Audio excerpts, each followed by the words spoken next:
A moeda feita de pedra que vale milhões hoje. Ilhas Yep 2.0? Imagine uma moeda tão grande que não cabe na sua carteira, nem na sua casa. Uma moeda feita de pedra, pesando toneladas, esculpida à mão, transportada por oceanos perigosos e, mesmo assim, usada como dinheiro. Agora, imagine que essa moeda ainda vale milhões, mesmo quando está no fundo do mar. Bem-vindo às Ilhas Yep, um arquipélago remoto no Pacífico, onde o conceito de valor desafia tudo o que você aprendeu sobre dinheiro. Aqui, riqueza não é o que você carrega, mas o que todos sabem que você possui. Uma moeda pode estar quebrada, submersa ou até inacessível, e ainda assim ninguém duvida do seu valor. Como isso é possível? Como uma sociedade inteira confiou em pedras como moeda por séculos? E por que, hoje, economistas, criptomoedas e até o Banco Mundial estudam esse sistema ancestral como um modelo revolucionário? Prepare-se para uma jornada entre tradição e modernidade, entre o concreto e o simbólico. Porque o que aconteceu nas Ilhas Yep pode estar mais vivo do que você imagina, talvez até dentro do seu celular. Fique até o fim para descobrir como uma pedra virou símbolo de riqueza, confiança e até de uma nova era financeira. A câmera desliza sobre águas cristalinas do Oceano Pacífico, cercadas por coqueiros balançando suavemente ao vento. O som das ondas se mistura ao canto distante de pássaros tropicais. Estamos nas Ilhas Yap, parte da Micronésia, um lugar onde o tempo parece ter parado, mas onde o conceito de dinheiro foi na verdade adiantado séculos. Há mais de 500 anos, os habitantes de Yap enfrentavam um problema comum a todas as civilizações: como trocar bens de forma justa. Mas, ao contrário de outros povos que usavam conchas, metais ou grãos, os Yapese, como são chamados os nativos, buscaram algo mais douradouro, mais raro e mais impressionante. Assim nasceram os Highstones, moedas circulares de calcário com um furo no centro, algumas com até 3,6 metros de diâmetro e pesando mais de 4 toneladas. Essas pedras não eram esculpidas localmente. Os Yapese navegavam centenas de quilômetros até a ilha de Palau, usando canoas primitivas, enfrentando tempestades e correntezas, apenas para extrair o calcário branco e luminoso. Depois, com ferramentas rudimentares, moldavam as moedas e as traziam de volta. Uma jornada perigosa, muitas vezes fatal. Mas o mais fascinante não era o tamanho ou o esforço, era o sistema de propriedade. Uma vez esculpida, a pedra raramente se movia. Seu valor não dependia da posse física, mas do consenso coletivo. Todos na ilha sabiam quem era o dono de cada Highstone, mesmo que ela estivesse no fundo do mar após um naufrágio. O valor residia na memória social, não no objeto em si. Parece absurdo? Talvez. Mas reflita, hoje, quanto do seu dinheiro existe fisicamente? A maior parte das transações globais é digital, invisível, intangível, baseada em confiança em sistemas e instituições. Assim como os iapeses confiavam na palavra da comunidade, nós confiamos em servidores, algoritmos e bancos centrais. Essa analogia não é coincidência. Na verdade, os Rhinestones são frequentemente citados como um dos primeiros exemplos de dinheiro baseado em consenso distribuído, um conceito que ecoa fortemente na era das criptomoedas. Mas como esse sistema ancestral sobreviveu ao tempo e ao contato com o mundo moderno?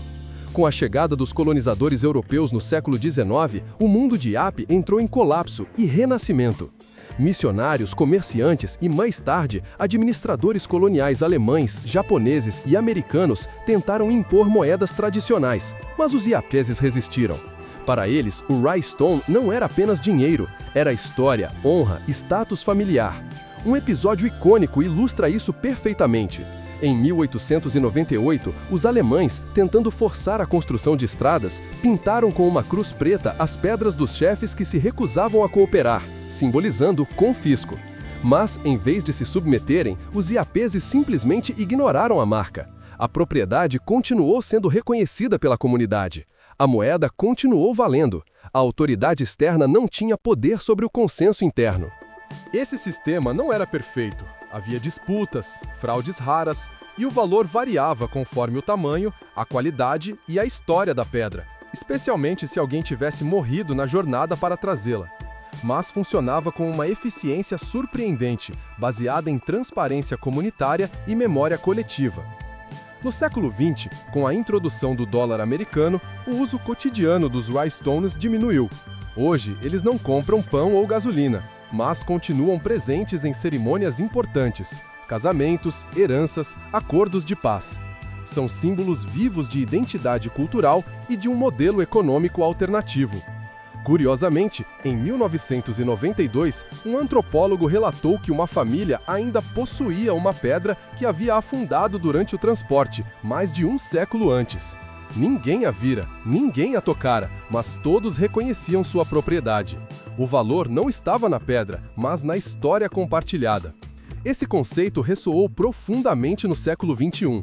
Quando o criador do Bitcoin, Satoshi Nakamoto, buscou inspiração para uma moeda descentralizada, não foi por acaso que economistas compararam o blockchain a um livro-razão das Ilhas Yap.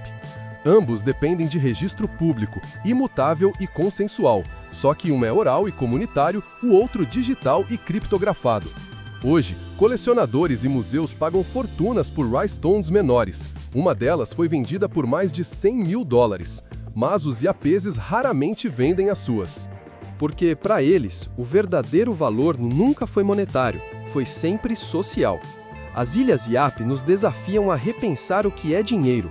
Em um mundo onde bilhões trocam ativos digitais invisíveis com um toque na tela, onde o valor é frequentemente especulativo e volátil, a lição dos rhinestones soa quase profética. O dinheiro é, antes de tudo, um acordo social. Não é o ouro, não é o papel, não é o código. É a confiança coletiva que dá valor a qualquer moeda. Os iapeses entenderam isso séculos antes dos bancos centrais, antes da internet, antes do Bitcoin. Eles criaram um sistema onde a riqueza não era medida pelo que se possuía, mas pelo que se reconhecia. Essa ideia é mais relevante do que nunca. Enquanto o debate sobre criptomoedas, moedas digitais de bancos centrais e sistemas financeiros descentralizados dominam as manchetes, olhar para a Yap é como olhar em um espelho ancestral. A tecnologia mudou, mas a essência permanece. Sem confiança, não há valor. Além disso, a história de Yap é um lembrete poderoso da diversidade cultural e da criatividade humana. Em um planeta que tende à homogeneização econômica, preservar sistemas como os dos rhinestones não é apenas um ato de respeito, é uma oportunidade de aprender com modelos alternativos, mais sustentáveis, mais comunitários. Hoje, os jovens de Yap crescem entre o dólar e a tradição. Muitos já não sabem esculpir pedras, mas ainda ouvem as histórias. E essas histórias, assim como as pedras, continuam vivas. Não porque estão intactas, mas porque são lembradas. Talvez o maior legado das Ilhas Yap não seja uma moeda de pedra, mas uma pergunta: o que realmente dá valor ao que possuímos? É o material, a escassez ou o significado que construímos juntos? Se esta história te fez refletir, compartilhe nos comentários. O que você acredita que dá valor ao dinheiro hoje? Será que estamos criando sistemas tão resilientes quanto os dos iapeses? Não se esqueça de se inscrever no Mundo Enriquecedor e ativar o sininho para não perder nossos próximos vídeos, onde exploramos histórias reais que desafiam o senso comum e enriquecem não só o bolso, mas a mente. Até a próxima jornada!